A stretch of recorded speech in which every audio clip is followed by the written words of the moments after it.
السلام عليكم ورحمة الله وبركاته. سو دوادا maanta waxaa aaday sawiraantii hore just wuxuu uga duwan yahay meeshii hore awal aadi jiray maanan aadin, laakiin still wiilkii oo kameramaanka oo sawiraanta iga qaadaya asigii iga qaadayo.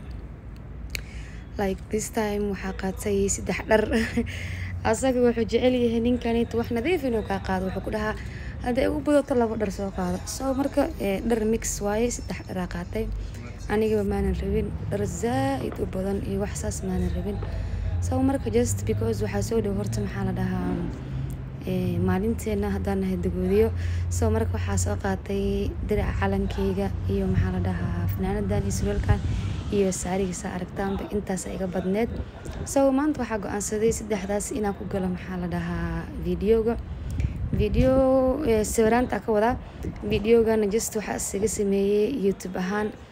ninkan waa jecel videoyada soo duuba, like hadda videogu duubo video TikTok waayo saas ay tahayna waqti uu ku qaadanaya intuu edit gareena like 3 days uu qaadanaya videogu ka soo saar insha Allah waa arkeena. Like before ani iga qaad maanan dhihin video, just sawiraan la iga qaadi jiray marar badan oo wuxuu dhahay waxaa rabaa inaan video ka duubo, videoga ka duuban inaan aragtaa rabaa uu dhahay.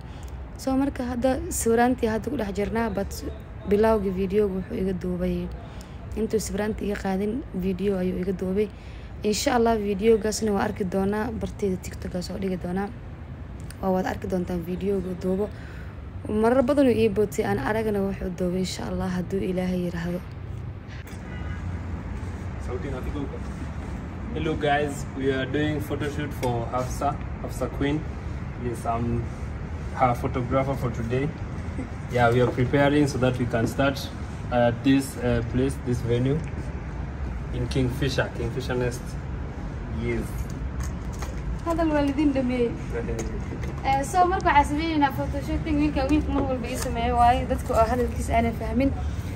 maantana meel kale ku sameeynaa like swimming and biyan ma galooy, but just video waxaa rabaa oo korkan oo arki doonta video soo noqdo insha Allah. qof walba u baahan sawiraan ama inuu wax sameeyo nambarkiisa iyo wax walba inta lagu soo qori doonaa.